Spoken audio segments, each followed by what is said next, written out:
Está começando mais um programa da série Mãos à Obra.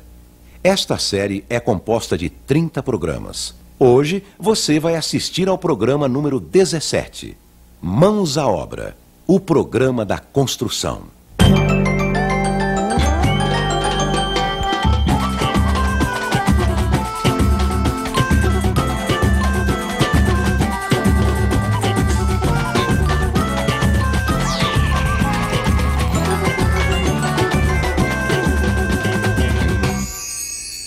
No programa anterior, vimos como fazer as instalações hidráulicas, como fazer a tubulação de esgotos no andar de cima, como essa tubulação se liga a toda a rede de águas servidas da casa. Mãos à Obra, programa número 17, coberturas.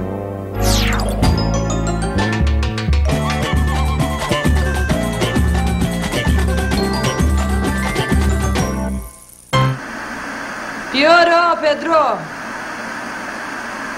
Tá ruim. Tá chegando a hora da novela e nada dessa TV ficar boa.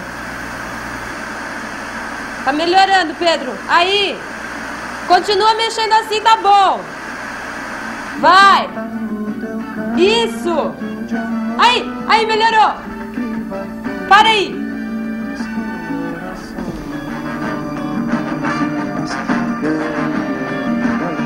Ah, ficou bom, olha lá. Ficou melhor do que antes, tá mais bonita a imagem. Você me deixou agoniada, viu? Por que foi mexer na antena? Não, é que quando o técnico teve aí pra instalar a antena, ele esqueceu de vedar o buraco no telhado. Eu fui lá consertar. Já que eu tava lá perto, dei uma regulada na antena, olha lá, que beleza. Pensei que eu nunca mais ia ver minha novela. Grande coisa, vai, meu amor. É tudo a mesma coisa. O mocinho vai ficar com a mocinha? Não. Tem muitas coisas que acontecem numa novela. E eu gosto de saber tudo tintim por tintim. Você sabe o que eu tava pensando quando eu tava lá no telhado? Quando você queria saber sobre tudo que era tipo de cobertura antes da gente escolher a nossa? Claro, né, Pedro? A gente vê aí na televisão, na rua, tem cobertura de tudo quanto é jeito. Como é que eu vou escolher antes sem conhecer? Não, tudo quanto é jeito também não, né, meu amor? O engenheiro tava me explicando. Tem a cobertura horizontal, que é aquela que você deixa só a laje com hipermeabilizante. Ou senão você pode cobrir ela com aquelas telhas compridas, que são chamadas de canaletes estruturais. E tem as coberturas inclinadas, feitas com telhas como a nossa, certo? Só que naquela época, Pedrão, a gente não sabia construir nenhuma nem outra. Daí, como o seu Freitas gostava muito de explicar, eu fui lá perguntar. Pronto, não tem nenhuma novela nisso. Não, você deve estar se confundindo. Então, seu Freitas, eu quero fazer tudo direitinho, que é pra não ter problema de goteira nem chover dentro. E não é só chuva não, viu, dona Leila? A cobertura protege do vento, da entrada de insetos e animais e, muita gente esquece, do frio e do calor. A gente sabe como o sol esquenta aqui. Tem que pensar nisso, qualquer que seja a cobertura, inclinada ou horizontal. Aliás, a cobertura horizontal não pode ser completamente plana, porque aí a água da chuva não tem como escoar. Depois da laje pronta, é preciso aplicar uma argamassa para regularizar a superfície. Quer dizer, deixar toda por igual, sem altos e baixos, sem buracos. E tem que dar um caimento de pelo menos 1 centímetro por metro na direção do escoamento da água. Outro dia eu vi o pessoal lá no bairro passando piche em cima de uma laje. Poxa, o asfalto da rua durante o dia ele super esquenta. Essa laje não vai esquentar, não? Ou se vai, Pedro. Imagina, aquele povo vai ficar tudo esquentando dentro de casa. Não vai aguentar o calor, não. Agora, cor clara, sim. Cor clara reflete a luz do sol e por isso não guarda o calor. Fica muito mais fresco. Você não vê minhas freguesas? Chega a época do verão, elas querem tudo roupa branca, cor clara. Imagina que elas vão querer roupa preta. Não é, seu Pedro? Cor escura esquenta demais. Certo. É por isso que a gente costuma dar um acabamento de cor clara na cobertura. E de tempo em tempo precisa lavar ou pintar de novo, por causa da poluição e da poeira, para ela não ficar escura. Agora, seu Freitas, com o telhado, se tiver uma cobertura no forro, isso vai ajudar a isolar a temperatura de dentro de casa da temperatura de fora, né? É. E sabe por quê? Se você tem o forro e o telhado, a camada de ar que fica entre os dois deixa a casa mais fresca, protegida do calorão de fora. Mas o certo mesmo é fazer um sistema de ventilação assim, ó. A gente deixa aberturas de ventilação no beiral e na cumieira. O ar quente é mais leve e sempre vai para cima. Então, o que acontece? O ar que entra faz uma corrente. O ar mais fresco fica e o ar mais quente vai embora. Como se fosse uma chaminé. Um ventilador natural, né, seu Freitas? Exatamente. E também pode colocar um material isolante em cima do forro, como lã de vidro. Ou materiais porosos como cortiça, isopor, concreto celular. Eles ajudam a deixar a casa sempre com uma temperatura bem gostosa. Casa gostosa, hein, Pedro? Viu só como foi bom a gente ter perguntado bastante, pensar direitinho na hora de fazer, assim. Agora a nossa casa ficou fresquinha, gostosa. Final feliz. Nós ficamos juntos pra sempre. Mas foram muitos e muitos capítulos. Lembra quando a gente queria saber como é que fazia a cobertura horizontal? Claro que eu lembro. E a gente aprendeu que tem várias formas de fazer essa cobertura horizontal. Você pode fazer a laje na própria obra ou comprar pronta, pré-fabricada. Mas tem sempre que tomar muito cuidado com detalhes como o lugar da caixa d'água, a antena de TV e com a passagem das tubulações. Depois de pronto, fica difícil mudar. E na impermeabilização, o melhor é comprar produtos de qualidade. De cor clara fica ótimo. Tem gente que prefere aplicar a manta com borracha sintética. Mas de qualquer forma, qualquer que seja o material, é preciso proteger o impermeabilizante e a laje do sol, com tijolos furados, argila expandida ou terra e grama. São soluções baratas e fica muito bom.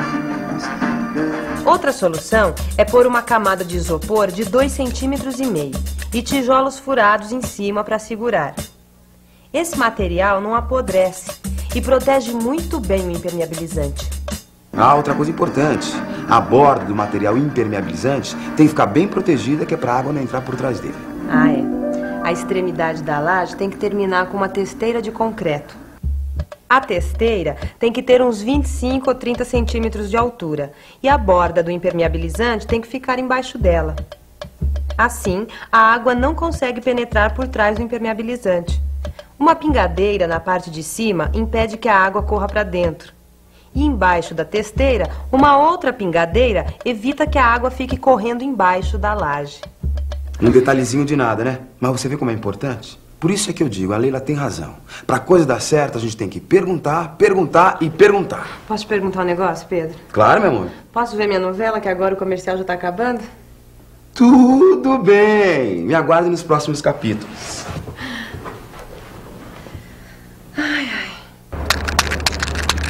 A laje quando ela é feita para ser usada como telhado, ela precisa ser bem feita e bem lisa e tendo já as formas de escoação de água, né? Porque se a água parar, ela vai dar goteira.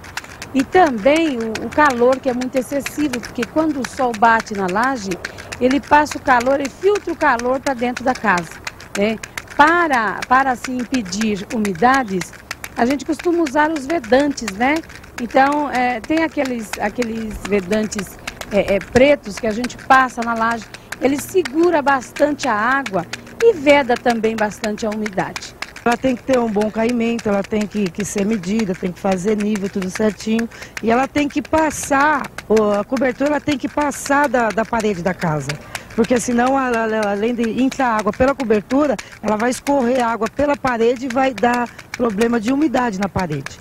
Então ela tem que ter um bom caimento, ela tem que estar bem certinha, que aí a água desce e não vai pela parede, né? Você tem que também não pode pôr um caimento muito grande para a casa do vizinho, porque senão você vai ter problemas com a tua vizinhança. Entendeu? Então você tem que medir lá direitinho, fazer um bom caimento e que ela ultrapasse as paredes da casa. Como eu fiz uma cozinha agora e coloquei a laje, está tendo esse problema. Eu preciso passar um impermeabilizante, por causa que tem umidade, e foi muito bem colocada, mas ela dá esse problema. Então eu sinto que eu tenho que fazer, tenho que passar esse negócio para vedar, bem vedadinho, porque está dando umidade e goteira. Pra mim, hoje em dia que for fazer sua casa, não faz de telhado. O certo é fazer com a laje. Depois da laje, você puder, faz no telhado de cima. Aí não dá vazamento, não veda de jeito nenhum. Eu morava de aluguel, a casa que eu morava era de laje. Chovia, mas chovia mais dentro de casa que fora. Porque a laje rachava, a água primeira ali cair em cima do quarto. O que acontece? Se você não... Se fazia serviço, colocar, não tinha jeito. O certo é fazer um telhado em cima.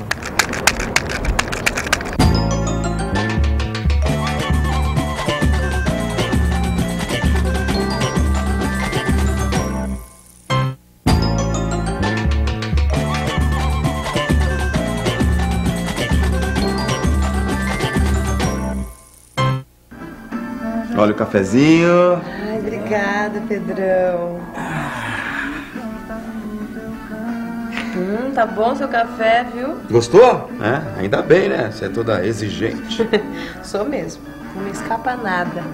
Lembra quando aquele seu amigo falou pra você como se constrói coberturas com canaletes estruturais? Não pensei duas vezes. Fui logo perguntando pro seu Freitas como é que fazia isso. Os canaletes estruturais são feitos de fibrocimento e são muito interessantes porque o comprimento varia bastante. Tem de 3 metros até 9 metros e 20 centímetros. É uma telha que pode trazer economia porque pode cobrir toda a largura da laje, mas sempre com um caimento de 1 centímetro por metro. Essas telhas têm que ser apoiadas e parafusadas em vigas de peroba, ancoradas nas cintas de amarração da parede ou nos pilaretes, para não serem arrancadas pelo vento. Para fechar a frente das telhas, existem umas peças especiais em plástico, que é para deixar uma boa ventilação. E como em qualquer telhado, nos pontos onde as telhas encostam na parede são colocados os rufos e contrarrufos. É bom que ela é cinza clarinho, não precisa nem pintar. É, mas com a poeira e a poluição ela vai ficando escura. Aí pode subir em cima, com cuidado, é claro, e lavar com vassoura e sabão. Ou então pintar com qualquer tinta látex acrílica. Fica muito bom. Puxa, agora a gente já pode até comparar as várias opções de cobertura e escolher aquela que fica melhor no nosso projeto. É isso. Pensa nos vários materiais, fala com seu Pedro e escolham. Qualquer coisa, se for uma questão de preço, eu culpo qualquer oferta. Ah, muito obrigada, seu Freitas. Vou falar com o Pedrão e a gente volta logo, logo. Depois de pesquisar bastante, a gente resolveu fazer uma cobertura inclinada. Um telhado em 2 águas. Os telhados podem ter uma água, 2 águas ou 4 águas, de acordo com o número de planos inclinados que formam o telhado e distribuem a água da chuva. No nosso caso, o primeiro passo foi escolher a telha que a gente ia colocar. E aí, seu Freitas deu aquela força, né? As telhas podem ser dos mais diversos tipos de materiais. Em outros países é até comum encontrar telhas de madeira, cobre ou chumbo. Mas aqui o mais comum são as telhas cerâmicas e de fibrocimento, não é? É. Pelo menos é o que mais se vê. Ah, é? A telha cerâmica é a mais antiga cobertura que se conhece. Temos 2 tipos mais comuns. A canal e esta francesa. E as telhas de metal, seu Freitas? Em geral, elas são fabricadas em alumínio, com comprimentos bastante grandes. Uma das telhas mais usadas é a telha de fibrocimento, como esta aqui. Fabricadas com diversas formas e para diversas aplicações, além de uma grande variedade de peças complementares. E elas podem ser usadas com as telhas de fibra de vidro ou de plástico, que têm ondulações do mesmo tamanho. Elas são transparentes ou translúcidas e deixam iluminar o local onde elas cobrem. No nosso projeto, acho melhor usar de fibrocimento. Sem dúvida é a mais indicada por causa de vocês. Principalmente esta, de 6 milímetros de espessura e que é mais barata. Não tem necessidade de ser mais grossa. E quantas telhas dessas eu vou precisar, hein, seu Freitas? Bom, a primeira coisa a levar em conta é a altura da caixa d'água, que no caso de vocês vai ter 1,30 m. O telhado tem 11 metros de comprimento dividido em 2 águas. A casa tem 3,5 metros de largura. Então vamos fazer o telhado com 4 metros de largura para ficar um pequeno beiral que protege mais as paredes da chuva e do sol. Se a cumieira tem 1,5 m de altura para acomodar a caixa d'água e o telhado tem uma inclinação de 26%, cada fiada vai ter 3 telhas.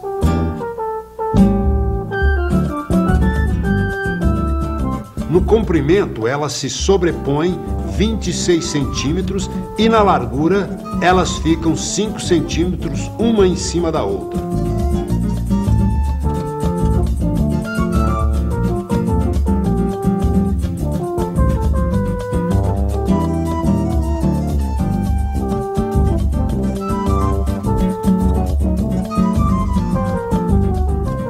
Pelos meus cálculos, vocês vão precisar de 24 telhas, além das peças da cumieira, parafusos e vedação elástica. E sem contar as madeiras para fazer as estruturas do telhado. É verdade, mas com telhas de fibrocimento se faz uma grande economia no madeiramento. As madeiras têm nomes e medidas que variam muito pouco de um lugar para outro do Brasil. Os mais comuns são as vigas, o caibro, a ripa e os sarrafos de peroba, e as tábuas e os pontaletes de pinho.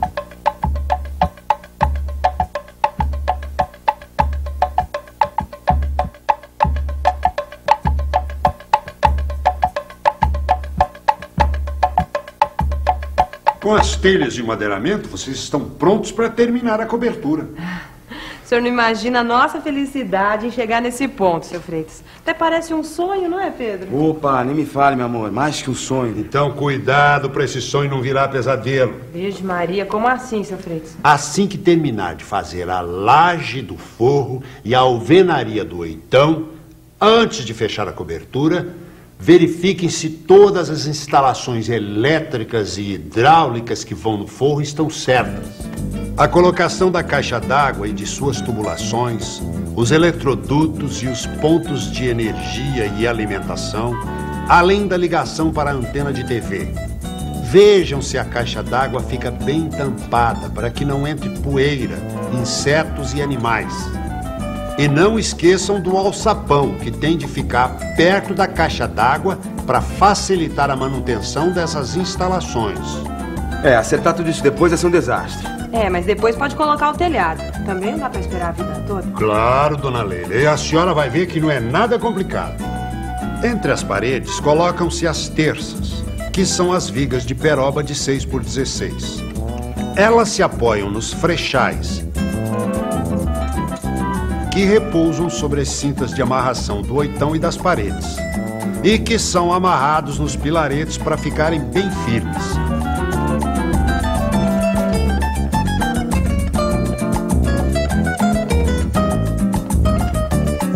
As telhas podem ser parafusadas nas terças com parafusos especiais que vedam os furos feitos para parafusar.